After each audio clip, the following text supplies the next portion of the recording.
تحياتي للجميع. بعيدا عن العنصرية أو محاولة التبرير بأن ما آه، نعطيه من رأي عنصري أكثر مما هو منصف، لكن الحقيقة يجب أن تقال.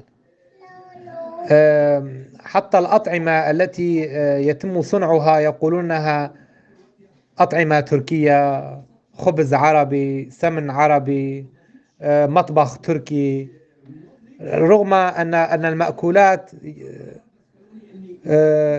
يصنعها أكثر من شعب وأكثر من مكون، وبحكم الجوار وبحكم الجغرافيا فالمأكولات والطبخ يتشابه بحكم جوار تلك المكونات ببعضها بعضا. ولكن نحن هنا في الشرق الأوسط يحكمنا واقع قومي بغيض شئنا أم أبينا. طبعا لا أعطي الباب لأبرر وأقول أنه علينا الرد بالمثل، ولكن علينا قول الحقيقة. يعني الوطن، ما يعرف بالوطن العربي هو ليس للعرب فقط. نحن مثلا شعوب ناطقة بالعربية، بمعنى أن هذه اللغة تجمعنا نظرا لأنها لغة الدين، ونظرا أيضا أنها لغة العرق المتسيد وهو العرق العربي. يعني هذه حقيقة.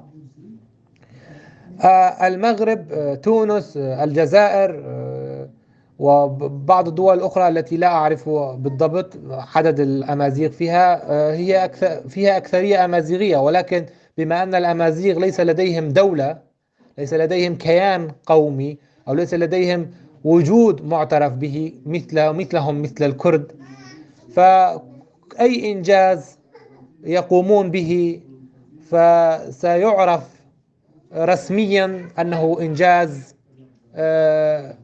باسم العرق المتسيد. بما أن المغرب دولة عربية، فكل الذين يعيشون ضمن هذه الجغرافيا هم عرب بصفة رسمية، وهم عرب كونهم ينطقون بهذه اللغة. إلا أن الواقع أن هناك عدة عدة قوميات، عدة لغات، منها ما قبل الانصهار ومنها من يرفض الانصهار. الذين قبلوا الانصهار في البوتقة العربية هم الأمازيغ بنسبة كبيرة، بنسبة لا يستهان بها. والذين لا يزالون حتى الآن يرفضون الانصهار هم مع التعايش، هم مع التعاون، هم مع المواطنة، ولكنهم ضد أن ينصهروا في بوتقة الأقوى. والمثال الأبرز على هذا المكون هو المكون الكردي، الذي يقبل التعايش، يقبل التعامل، يقبل العيش المشترك باسم المواطنة والوطن، لكنه يرفض الانصهار، يرفض الذوبان في البوتقة العرقية المتسيدة. كما قلت، فإنني أرى أنني أرجح النصر المغربي هو نصر للأمازيغ، نصر للعرب، ونصر للموقع الجغرافي الذي يعيشونه، نصر لأفريقيا. فللمرة الأولى نجد أن فريقا مشرقيا بات منافسا للكثير من الأندية الأوروبية التي يعتد بها.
مع كامل الاحترام كاك إبراهيم، سلافوريس في البداية الحديث كله الآن يتم تحريفه إلى غير مجرى، فقط للتركيز على أنه نعم هناك في دولة عربية الآن من لا يستطيع كتابة التكلم باللغة الإنجليزية لا يجد ما يأكله.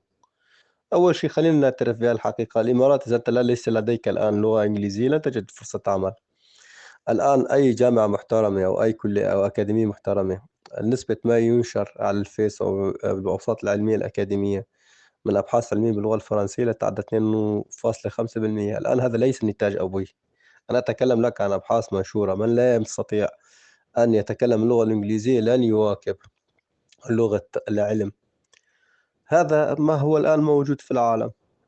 50 سنة ثانية ستكون اللغة الصينية على فكرة هي المسيطرة. الآن اللغة العربية لما؟ بكل بساطة لأنها لغة الدين. حينما يموت أحد تقرأ القرآن باللغة العربية، حينما تصلي تصلي باللغة العربية، حينما تسمي إبراهيم تسمي أحمد. هذه كلها ثقافة عربية إسلامية. الآن نصل إلى نقطة العروبة الإسلام الكرديتي كلها أشكال ممكن لها تتجسد بأشكال شيطانية نافية للآخر إقصائية، ممكن لها تتشكل بأشكال ثقافية. يعني منطقة الآن حينما نتكلم بهذه الحدة، لماذا هل هناك مصالح قومية لدينا نحن الكرد ستبقي اللغة الكردية شاء من شاء من أبى من أبى دائما، واللغة الأمازيغية إلى أبد الآبدين موجودة وحية بكل يعني بكل تأكيد. نعم هناك مصالح للانتماء العقائدي والفئوي والنفسي. وأطرح على سبيل المثال اللغة الآن، الإخوة اليزيديون مثل أكراد يرون أنفسهم أنهم ليسوا أكرادا وليسوا عرب، مصلحتهم أن يكونوا بقومية مستقلة أو بطائفة مستقلة أكبر من أن يذوبوا في بوتقة الكردية، وهم كرد. تجي زوني كرمانجن وأنا أعرف.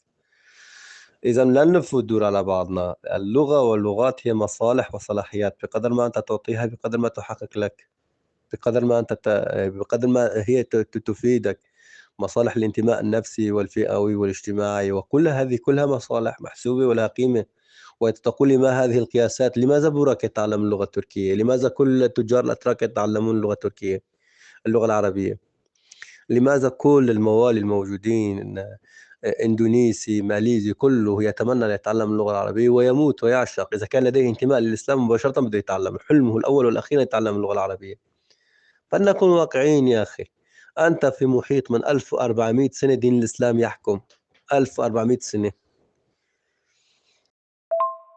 الإسلام هي أخطر أنواع الاستعمار، لأنها استعمرت العقل ودخلت إلى العقل ولم يخرجوا منها. الإنجليز إجوا إلى المنطقة وخرجوا منها، الفرنسيون أتوا وخرجوا منها، والأمريكان أتوا وخرجوا منها، إلا الاستعمار الإسلامي دخل إلى عقل الشعوب حيث استعمرت عقل الشعوب ولم يخرجوا منها حتى الآن. في عقل جدي وجدتي وعقل والدي ووالدتي، إنها استعمار العقل، من أخطر أنواع الاستعمار في العالم. وما زال حتى الآن يستغلون عقلية الشعوب باسم الله والرب. أخطر أنواع الاستعمار هو الاستعمار الإسلامي العروبي. مع الأسف كيف سوف نحرر عقلنا من هذه الأفكار الاستعمارية؟ لا أعرف. تحياتي. وهنا أنبه العرب والأمازيغ: حرروا عقولكم المريضة من الاستعمار الإسلامي. هذا هو ندائي. الأمر لا يتعلق يا عبد للعروبة ولا عبد للكرتيتي ولا عبد لكل الهويات الانتمائية. الإنسان بمجرد أن يكون يولد له انتماء ما، يعني هو بالشكل يجي باكج يأتي كامل من هذه الأشكال الانتماء. الانتماء لجماعة محددة لهوية محددة. لماذا؟ لأن على أساسها أيضا له مصالح وصلاحيات، سواء مصالح وصلاحيات على مستوى التعريف النفسي، على مستوى التعريف الاجتماعي، على مستوى علاقته بالآخر، على مستوى حقوقه. الآن الفلسطيني يعرف نفسه، له مصلحة أن يعرف نفسه على أنه فلسطيني أكثر من يعرف نفسه على أنه سوري على سبيل المثال، ولو أنه والد في سوريا 3 سنوات يتحصل على الجنسية. لا يقول أنا سوري، يقول فلسطيني، وهنيك يموت ليعطوه الهوية. فلنكن واضحين، الانتماءات ليست هي انتماءات أحادية مغلقة. واجب المثقف تخفيف النزعة العنصرية الموجودة عند الجميع. أي فهم أحادي منغلق للعروبة أو للكديتي أو للإسلام لسنا معه، فلنكن واضحين. أي فهم منغلق لأي شيء كان يعني هو يؤدي إلى نتائج كارثية. شعوب المنطقة من 100 سنة ترزح في الهويات القاتلة. ما معنى الهويات القاتلة؟ يعني تعتقد أنك أنت الوحيد الذي يعني حينما تقول أن تعتنق هوية ما، هل تعتقد أن البشر لا يجعلون هذه الهويات يعني أقرب ما تكون من هويات المنزلة؟ هل يوجد شعب في الكون على سبيل المثال، أعطني شعب واحد في الكون من شعوب أفريقيا إلى شعوب أدغال آسيا لا يعتبر نفسه مركز الكون ولا يعتبر نفسه أنه مركز الحضارات والتاريخ كله هو ولا أحد غيره بالتاريخ؟ أعطيني شعب واحد فقط. أدعو الكرد والأمازيغ إلى التحرر العقلي من الاستعمار الإسلامي. الاستعمار الإسلامي هو استعمار العقل، لذلك أدعو الكرد في الشرق الأوسط والأمازيغ في شمال إفريقيا إلى التحرر من أخطر أنواع الاستعمار، هو استعمار العقل من قبل الإسلام. نمط الإنتاج يعني لديها أقرب لنمط إنتاج الرعوي، لم تكن يعني زراعة، مناطق الزراعة يعني الإسلام انتشر في مناطق الصحراء كلها آمنت بهذا الدين، مع أنه المسيحية أقدم منها واليهودية أقدم منها. وهذا الدين يعني عطى بشكل أو بآخر أن مصالح التساوي، كل البشر يعني متساويين. لذلك الناس وجدت فيه خلاص، وجدت فيه انتماء وترسخ مع مرور الأيام. إلى المقارنة أيضا ما بين دولة الإمارات وما بين ألمانيا أيضا يضاف إليها شيئين، والآن تكاد المباراة تنتهي والأرجنتين تنتصر. مبروك لكل مشجعين الأرجنتين. ألمانيا ما زالت اللغة الألمانية لها مصالح وصلاحيات على الأقل على مستوى سوق العمل. على سبيل المثال في هولندا وهي جارة ألمانيا، من لا يملك اللغة الهولندية أبدا يستطيع أن يدرس في الجامعة وكل شيء، أغلب جامعات هولندا على فكرة. ومن يدرس باللغة الهولندية يلزمه اللغة الألمانية كتوفل في دراساته اليوم. اللغة الألمانية الهولندية لا يستطيع، أو لغة أجنبية. ربما هولندا أيضا يدرس اللغة الألمانية. لي صديقتي الآن هي ألمانية تدرس في هولندا لأن اختصاصها في ألمانيا اختصاص نادر، اضطرت الآن تدرس اللغة الهولندية ومعي بنفس الكورس هي ألمانية. ما الذي يجعل تدرس اللغة الألمانية الهولندية؟ أليس لأن اللغة تمنحها فرص، تمنحها دراسة، تمنحها مصالح؟ عجزت لغتها، لماذا لا تقول لغتي الأم وأنا لا أدرس إلا باللغة الألمانية والتقوم؟ إذا عملت هيك ما راح تدرس اختصاص ببساطة. إذا بقدر ما تمنحك اللغة، بقدر ما أنت تكون مخلص لها، بقدر ما أنت يعني تحاول أن تتعلمها وإلى آخره.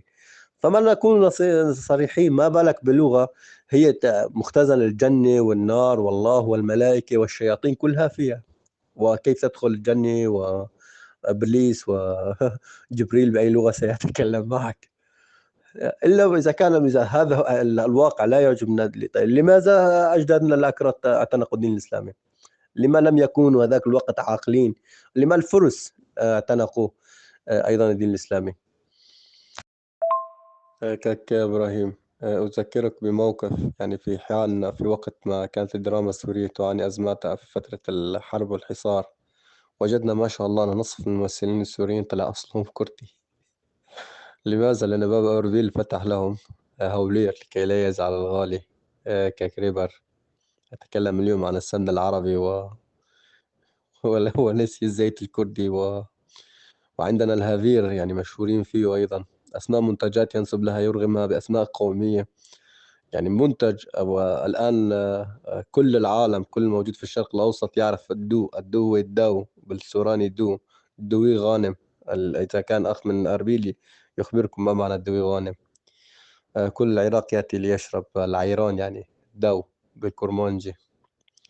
يعني حقيقة والله العظيم ما أعرف حكم أحكام يعني يطلقها فقط هيك جزافا. سباس كيبر. ولدينا في حمام دونكي حمامة، ومنافسنا دونكي بعدينو، فقط في منطقة الشرق الأوسط. هذه قريتين، قريتي وقرية ولاد خالتي مشهورين فيها. مبروك للأرجنتين، إن شاء الله عقبال المغرب يا شباب.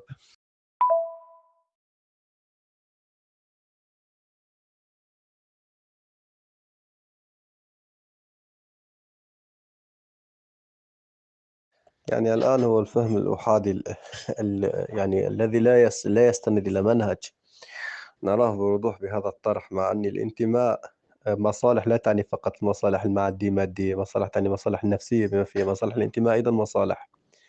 لما أركز على كلمة المصالح؟ هناك مصالح نفسية، مصالح اجتماعية، مصالح ثقافية، مصالح لها أشكال لا حصر لها. مصالح الانتماء أيضا مصالح.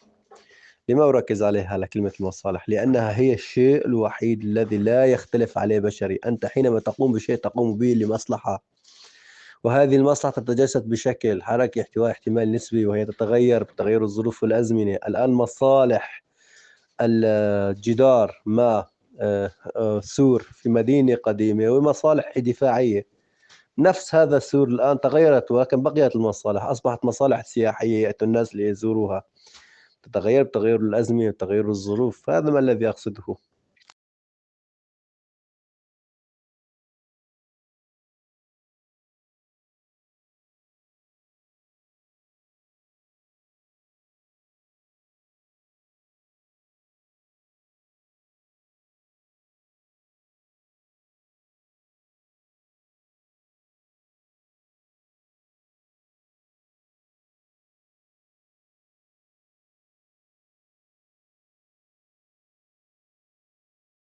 طبعا الكلام عن إلغائها أرضا وثقافة، وهو نفس ما يمارس حقيقة حينما تجد رجل دين مسلم يقول إنهم يريدون أن يحطموا ديننا، يحطمون ثوابتنا، يحطمون أركاننا، إنهم يهينون محمدنا، كل شخص، يعني هذا دين إيديولوجيا قومية، كل شخص له كهانه وكله له و78 فرمان الآن كما ذكرت لم يستطيعوا إلغاء الإخوة اليزيديين. وتحدي الأقلية. الآن أعطي مثالات حتى لا يقول أحد أن نتكلم خارج سياق التاريخ.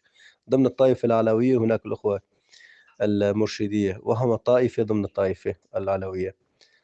كل المجازر وكل بالعكس، إذا ارتكب ضد أحد الطوائف شيء يبقى الجيل الرابع حاضر شفهيا بيناتهم. 78 فرمان من أيام الدولة العثمانية كانوا يلاحقوا الأخوة الإزداهيين ويقتلونهم، لم يستطيعوا محيهم. حينما توفرت لهم مصالح الطائفة هم بذاتهم قالوا نحن لسنا كرد ولسنا عرب، مصلحتهم أن يكونوا طائفة أكبر من أن يكونوا ضمن الجسم الكردي. ومع ذلك يأتي كاك ريبر ويعيد علينا نفس الكهانة. يعني مثال لمغالطة مشهورة، مغالطة التماس النفاق والتخويف من المقدس. يا مرة يقول لي خاف أخجل من دماء الشهداء، ومرة يقول لي أخجل من أبو عمشة. يا أخي طز في أبو عمشة، وطز في القومية الطورانية الفيشوفينية، وطز في الآن المثال الوحيد، حتى بس أعطيك مخبز شوي تفكر، الوحيد الذي لم يطرح هوية أحادية ضد المنطقة هو إيران. إيران يعني كردي عربي تركي أزري فارسي. لماذا؟ ليس لأن الشاه ما شاء الله نزل من عند الله، بكل بساطة يريد أن يحكم حبيبي. ولما أراد أن يكسروا إيران وحضارة إيران كسروها بامتداد شيعي. إيران لا تعني مسمى قومي. أعطيك الدنيا كيف هي كيف الدنيا تتحرك. أنا أقول لك بكل بساطة، إذا أردت أن تجي تقول لي الانتماء ليست مصالح وصلاحيات، برر لي لماذا الأخوة اليزيديين اليوم يرجون أنهم ليسوا كرد. لماذا أميرهم يقول أن مرة يا أنا عربي يا يقول نحن لسنا كرد ولسنا عرب؟ جد ضحك علي يا أبوي. لا، فكرة مشكلة المصالح غير موجودة عندك، لا تعرف ما معنى كلمة المصالح. المصالح تعني أنك تنتمي، مصالحك النفسية أيضا مصالح. حينما تجعلها على أنها جوهر ومادي يقف مخك عند، يعني تقف تفكيرك عند هذه النقطة. حبيبي المصالح، حتى المصالح النفسية والمعنوية مصالح. مصالح انتماء، أنت تشعر بها شئت أم أبيت، تنتمي شئت أم أبيت. إذا أردت أن أقول لك مستقبل المنطقة بعد 300 سنة، ستكون هناك ولايات لا مركزية محكومة بثقافة إسلامية، وكل شعب يحكم نفسه بنفسه. الإخوة في إسرائيل اليهود، والإخوة الأمازيغ، والإخوة الكرد، والتشاركاس والألمان، كل استقلال ذاتي وثقافة إسلامية توحدنا مثل ما كنا على 1400 سنة. لما تريد أن تأتي بنماذج خارج السياق وخارج التاريخ؟ الآن هذا يحقق قوة الشعوب، هذا يحقق يعني الاعتراف بالآخر، هذا يحقق الدولة. العالم يتجه للتكتل، من لا يريد أن يفهم وكل من يحقق هوية على مستوى أكبر، انتماء أكبر، لأن في المحصلة تخلق خلقا. في حديثك عن العرق المتسيد هناك شيء لفت انتباهي.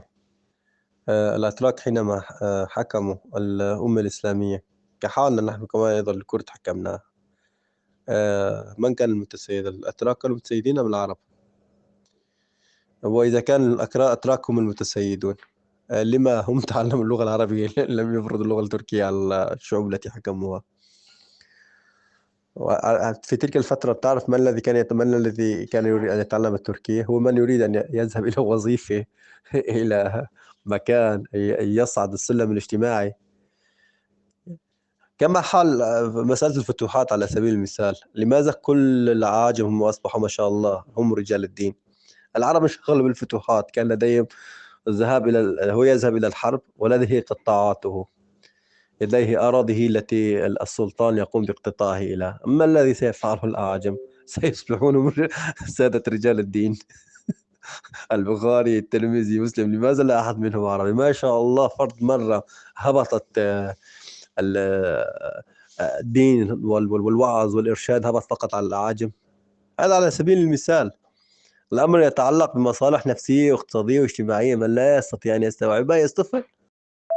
العربية ذهبوا إلى تلك المنطقة، ولا يمكن عمليا يعني الاحتلال العثماني للمنطقة، يعني المنطقة الكردية العربية الأمازيغية، هذا الاحتلال يعني يختلف عن الاحتلال العربي على هذه المناطق. يعني الاحتلال العربي لكردستان وتمازيغيا ومصر، الاحتلال العربي كان له طابع إسلامي، بمعنى يعني كان هناك يعني بتلك الحقبة هناك شيء اسمه هي غزوات، طبيعة الحال غزوات سياسية لها طابع سياسي تحت غلاف ديني، لكن في الواقع هو احتلال، يعني احتلال يعني تغيير اللغة، تغيير الثقافة، تغيير التقاليد، فرض العروبة على المناطق الغير العربية. يعني الكل يعرف أن الأخوة العرب المنطقة الأساسية لوجودهم هي شبه الجزيرة العربية. المصريين هم المصريين القدامى مصريين، يعني بقوا مصريين. المغرب، المغاربة، الأرض الجزائرية اليوم، جزائر، تونس، ليبيا، المغرب، موريتانيا، هاي المناطق كلها حتى جزء من مصر هي مناطق يعني أمازيغية قديمة، يعني تسمى بسموها بربر، بسموها هي أمازيغية. كردستان مثلا هي مناطق تركية اليوم، جزء كبير من سوريا، جزء من العراق، جزء كبير من العراق، حتى تسمى في الأدبيات الإسلامية العراق الأعجمي، حتى بيسموه عراق الأعجمي.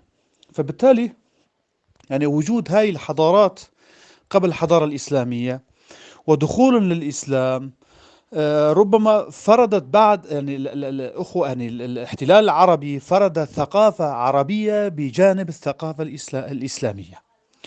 وهنا تكمن الإشكالية. طيب لماذا الأمازيغ ذهبوا إلى أبعد حدود مع الاحتلال العربي وأصبحوا بالفعل يعني اندمجوا مع الاحتلال؟ جزء كبير، يعني جزء الأعظم من الأمازيغ اندمجوا مع الاحتلال العربي، بينما الكرد لم يندمجوا. يعني كرد الأمس قبل 1400 سنة هم اليوم بالضبط.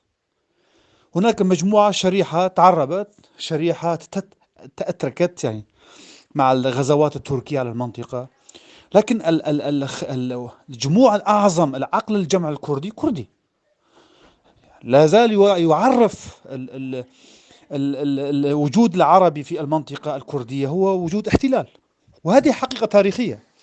وهذا الكلام الحقيقي ليس له علاقة يعني إخوان العرب، محبتنا للأخوة العرب، محبتنا للقرآن الكريم، لا أنا أقصد واقع التاريخ. يعني واقع التاريخ، يعني الغزوات العربية إلى بلاد التمازيغ وإلى كردستان تمت بعد الرسول عليه الصلاة والسلام، تمت في خلافة عمر ربما وما بعد عمر، وخاصة يعني في خلافة سفيان، يعني معاوية بن أبي سفيان، الخلافة السياسية الأموية، حالة سياسية. وبالتالي يعني يجب أن يقال الحقيقة في التاريخ. هناك احتلال وهناك فرض ثقافة عروبية على المنطقة غير العربية، فيقال اليوم الأمة العربية أو الدول العربية أو الدول ليس عربية. المغرب لم تكن عربية، ولا الجزائر عربية، ولا ليبيا عربية، هناك يعني شرائح عربية مع الغزوات العربية ذهبوا إلى تلك المنطقة، ولا يمكن تسمية هذه الغزوات بغزوات إسلامية أو فتوحات إسلامية. ليس هناك شيء في التاريخ اسمه فتوحات إسلامية. غزوات واضحة جدا، غزوات لها مغزى، لها علاقة بالاقتصاد، لها علاقة بالشقروات. يعني هناك مئات الآلاف من الضحايا لهذه الغزوات، وإذا راجعنا أيضا هذه الغزوات لبلاد الأمازيغ سنجد أيضا مئات الآلاف من الضحايا هذه الغزوات الإجرامية التي تمت في التاريخ. دائما مجموعات ملوثة، هي مجموعات ملوثة حقيقة متلونة، هي صغيرة تعتبر نفسها تحت ظلال العروبة على أنها مسلمة. أقولها هنا باختصار، هناك مجموعات شريحة كردية لا تتعدى 15%. هاي الشريحة تجد نفسها أنها عروبية أكثر من العروبة.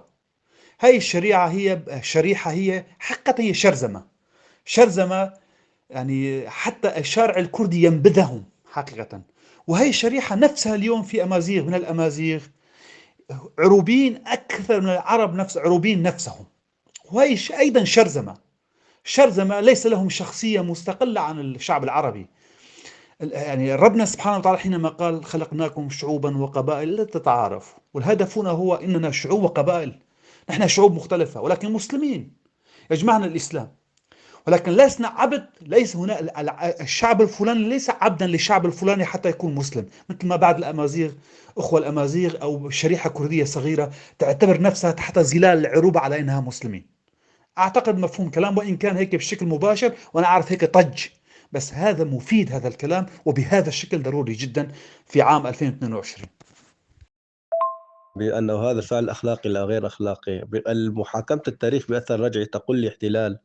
محاكمة التاريخ بأثر رجعي الآن على سبيل المثال من 150 سنة كان العالم كله يبيع البشر ويشتري البشر، وكان فعل أخلاقي وفعل قانوني إلى أن توفرت مصالح الآلة التي ألغت العبودية، وأصبح الإنسان ليس بحاجة إلى بشر موجودين في أرضية السفن ليحركوا السفن الشراعية الكبيرة باختراع المحرك البخاري. وفيما بعد حينما أصبحت هناك ظروف تحتاج لتحرير العمال وتحتاج لإعطائهم، أصبح طرق النهب والسلب أكثر احتراما، وتغيرت العبودية، أصبح العبد بدل ما يكون اسمه عبد أصبح اسمه لاجئ. ميثاق الأمم المتحدة، وهذا هو تاريخ البشرية القذر. أنت تحاكم التاريخ بأثر رجعي وهو أكبر يعني مشكلة. طيب على سبيل المثال، طبعا إذا حين نقول عليه أنه احتلال، لما حينما حكمت هذه الأقوام لم تقل أن هؤلاء الوبر الآكلين القمقموك والضفادع والسحالي لما لم يعني يتركوا هذا الدين؟ أنت تصدق 20 سنة حسب إذا الفرضية الإسلامية 20 سنة يأتي إسلام آتي من الصحراء، يعني هو تحالف بدوي وتحالف بدوي مع تجار المدن موجودين في دمشق، يغير حضارة على سبيل المثال في المنطقة كحضارة فارس 7000 سنة. تصدق هذا الكلام؟ هناك شيء في التاريخ لم يذكر. فلنكن واقعيين. الإسلام كان رد فعل شعوب المنطقة على الدولة الإمبراطورية الرومانية. الإسلام كان دين مسيحي عربي، طائفة مسيحية عربية سريانية أسسها تجار دمشق بالتحالف مع بني أمية. معاوية كان مسيحي، هذا ما تذكره المصادر. حينما إذا تتبعنا النقوش والدنانير المطبوعة باسمه كان عليها شرط الصليب. والموريسكيين وكل الشباب الطيب الذين خرجوا من دمشق كانوا مسيحيين، ذهبوا وبنوا حضارة بني أمية في الأندلس. والسردية التي لدينا الآن كلها أتت في العصر العباسي الثاني. هناك شيء من التاريخ لا نستطيع أن نحكم فيه. أنا أقول لك لا أملك الكلام القطعي. ما أريد أن أقوله محاكمة التاريخ بأثر رجعي لا يجوز. لا نحكم لأن هذا الفعل أخلاقي لا غير أخلاقي. الدولة العثمانية كانت كل أولاد المنطقة كانت تسرقهم وتجعلهم خدم وتأخذهم في الجيش الانكشاري. في ذاك الزمن أصبحت الدولة العثمانية بهذا الفعل القذر. الآن أقوى دولة في العالم أمريكا كانت تدفع لها أتوات وتدفع لها. هذا هو تاريخ البشر، هذا هو تاريخ البشر القذر من وقت ما الجنس البشري القذر تأسس على وجه الأرض وخرجنا من المملكة الحيوانية، والهومو سابينس قتل أولاد عمنا الهومو إيركتوس، بشر قتلوا بشر. يعني الآن حينما نجد من 150 سنة بشر يتم استعبادهم، ويكون هذا الفعل أخلاقي وفعل قانوني، ويتم التنظير له تنظير أخلاقي وبعقودها عقود، نأتي ونقول له أنه يعني لا أخلاق وشيء. كان البلجيكيين إذا أرادوا أن يصطادوا تمساح في أفريقيا يقوموا بتقديم أحد الأطفال الأفارقة كالطعم ليكون. هذا التاريخ الجنس البشري. هذا إذا وقت اللي حكمنا، طيب هؤلاء الهمج حكمونا، وقت اللي حكمنا لما لم نتخلى عن هذا الدين؟ لما لم نقل هذا الدين لدينا دين نحن سابق ورضينا؟ وما الذي فعلنا؟ فعلنا نفسهم. قلنا لا إله إلا الله محمد رسول الله، أمنا بدين الإسلامي، وبدأنا السبي مضاد. وإلا يعني مماليك من الذي جلبهم؟ الشباب الطيب أيام دولة صلاح الدين الأيوبي. الشريحة الكردية التي تتفضل بها عنها وارد على أنه بعض أولاد صلاح الدين الأيوبي جعلوا لنفسهم أصل يعني ينتمي إلى النبي عليه الصلاة والسلام ليحكموا يعني الممالك في تلك المنطقة. على فكرة فكرة الأشراف ما أشراف يعني كان الدولة العثمانية تعطي قطاعات. يعني لا يوجد بشري على وجه الأرض نعرفه بسوريا إلا له شجرة عائلة نسب شريف تمتد إلى محمد ما شاء الله، وكله من الحسين، وكله شريف مكة. حتى بين الكرد أنا رجعت هناك بعض الناس يقولون نحن أسياد. لما؟ لأن كانت الدولة العثمانية تعطيهم قطاعات، تعطيهم أراضي، مجرد أن يكون له يعني يذهب إلى الشيخ الصوفي ويزور له شجرة نسب شريف ويأخذ عليها أراضي.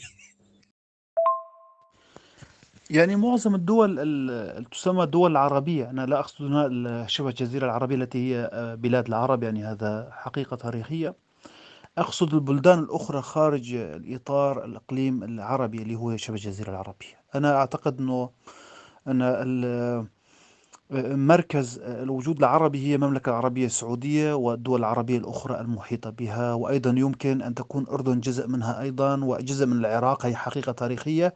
ويمكن أن نقول البادية السورية أيضا. هذه مناطق هي مناطق عربية بالتأكيد، يعني مناطق تاريخية تسمى شبه الجزيرة العربية. ولكن المناطق الأخرى عراق، سوريا، الجزء الأكبر منه سوريا، الجزء الوسط والشمال من العراق، وأيضا مصر مرشحة، ليبيا، جزائر، تونس، السودان، هذه دول هي مصيرها الانفكاك وتحويلها إلى عدة دول.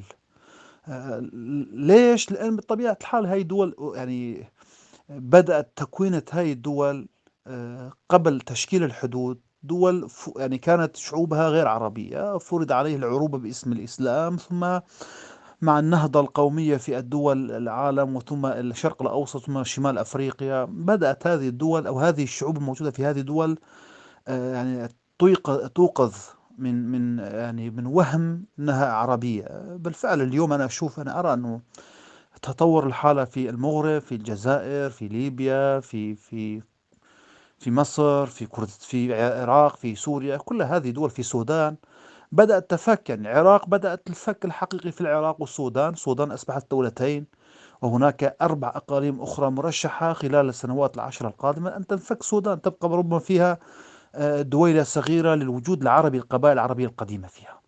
والحال نفسه في المغرب، يعني المغرب لن تطول إلى 10 سنوات، يعني ستكون المغرب والجزائر في أزمات داخلية إذا ما حلت أشكالية انتمائها للعروبة ولن تحل مشاكلها مع القومية الأمازيغية التي هي اليقظة الأمازيغية قادمة لا محال. مصر أيضا هناك تحولات داخلية مصرية، يعني الشعب المصري النخبة السياسية باتت تدرك هذه الحقيقة، إن مصر ليست دولة عربية، ولكن ربما مصر ليس هناك خصوصية غير عربية في مصر. يعني مثلا في الجزائر وتونس ومغرب وليبيا هناك لغة بديلة، يعني هناك لغة أمازيغية موجودة يسمونها لغة الريف، اللغة الرسمية لدى الشريحة الكبرى. ولكن مصر ليس هناك اللغة بديلة للغة الموجودة، يعني اللهجة المصرية المطعمة باللغة العربية. وبالتالي موضوع مصر ربما يطول، يعني ربما 20-30 سنة أخرى حتى تصير فيها نهضة غير عربية. سوريا مثلا قابلة للفك، انتهى سوريا اليوم عبارة عن كرد سوريان. إلى جانب العرب هناك نصف سكان سوريا غير عرب، وبالتالي سوريا أيضا معرضة لهذا التحول الدراماتيكي. العراق تعرضت خلاص، وبالتالي معظم الدول الغير العربية ابتداء من سوريا والعراق وانتهاء بالجزائر ومغرب والجزائر وليبيا، خلاص هاي دول قابلة للفك، راح تنفك وراح تصير دويلات كبيرة عربية كردية وأمازيغية إلى جانب دويلات صغيرة في هذه المناطق أيضا عربية. هذا واقع لا يمكن مفر منه أبدا. سايكس بيكو لم يقم سايكس بيكو يعني بدراسة أحوال المنطقة. يعني وينستون تشرشل والشباب الطيب حينما قسموا المنطقة قال سيجعل على كل بير نفط دولة، وعلى هذا الأساس تجد أنهم بالمسطرة يعني رسمين سوريا، فبالأساس هي تشكيلا هي يعني دول كرتونية. ربما يتغير الشكل السياسي، لكن كبلاد الشام كبلاد الكرد، حتى لا تقول أن فقط بلاد الشام هما حدود سوريا الطبيعية، لا، يعني كبلاد الشام بلاد الكرد، علاقة حلب بالموصل أكثر من علاقة حلب بحمص أو علاقة حلب بحما. علاقة حما بطرابلس أكثر من علاقة حما بحلب. كان هناك إدخال قسري تميز به الاحتلال الفرنسي خلاف الإنجليز ليس لديهم هذه النزعة في الاحتلالات، يعني هم يكون الأمور على حالها، الزعامات التقليدية يحافظون عليها. الفرنسيون يعني جمهوريون لا يميلون للأنظمة الملكية باستثناء العراق، وكانت يعني مستعمرة بريطانية. كل المنطقة ما احتله الاحتلال الفرنسي يعني أدى إلى لخبطات وشعوب لا تقرب لبعضها البعض. الأمر لا ينطبق على مصر، لا يزبط. مصر 7000 سنة دولة، المغرب أيضا لا ينطبق على الحال. الدول الأخرى هي مهددة للأمان بشكل أو بآخر، لأنها تاريخيا لا تملك فكرة الدولة التاريخية وإلى آخره. والأمر لا يتعلق بأنه هناك هوية أنت أن تدخلها بمجرد كونها عروبة، يعني هي تؤدي إلى انهيار الدولة بكل بساطة. إذا كانت أي صيغة تضعها صيغة قسرية، سواء كان كرديتي، سواء كان هوية كردية، سواء كان إسلام، وأردت فرضه سيفشل. الآن إيران لا يوجد مسمى قومي. بماذا أرادوا أن يكسروا هذه الحالة الموجودة التي أسس لها الشاه؟ قلعوا الشاه وأتوا بنظام الخميني، وأصبح هذا كسر الدولة على أساس طائفي. ليبيا مثال أمامنا، لا يوجد، كلهم عرب وكلهم شباب طيبة. يعني هناك أمازيغ لا أقول، لكن الأغلبية الساحقة أرادوا وقت أرادوا كسرها بنغازي وطرابلس، كسروا على أساس القبائل. يعني دائما حينما لا يوجد هوية جامعة الدولة ستنهار، سيوجد تفرقات. لماذا؟ ما الذي يجعل هذه الهويات ما قبل دولتية تخرج؟ بكل بساطة لأن الآخر حينما يحتكر كل شيء وحينما يظلم الآخرون ستخرج هذه الهويات. شئنا وبينا. لو كان هناك الآن دولة كردستان ويوجد بيننا أخوة أشور، أخوة سوريان لا يملكون حقوقهم، ستجد في عين كوا من يطلبون الاستقلال الذاتي. والآن هناك ضمن إقليم كردستان أيضا بلكي بعين كوا يريدون الاستقلال الذاتي، أنا معهم. كاك إبراهيم، أود لفت انتباهك إلى مثال مهم جدا لنتعرف على أن الهوية ليست ثابتة، هي في إطار خضم حركي في تطور مستمر، وقد تنفتح احتمالات لا حصر لها وانتماءات جديدة حتى ضمن الهوية الفئوية نفسها.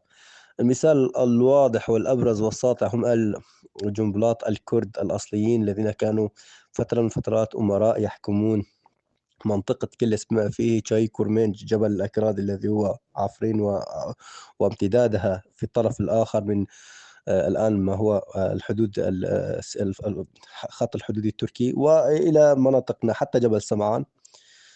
حينما كسرهم إبراهيم باشا ابن في بعدما خرجوا على الدولة العثمانية، وقام فخر الدين المعني الثاني تقريبا احتل كل سوريا، وأتوا إبراهيم باشا ابن علي باشا الكبير وكسر ثورتهم، التجأوا إلى تحالفهم وبقيوا ضمن ذاك النسيج وهم الأندروس.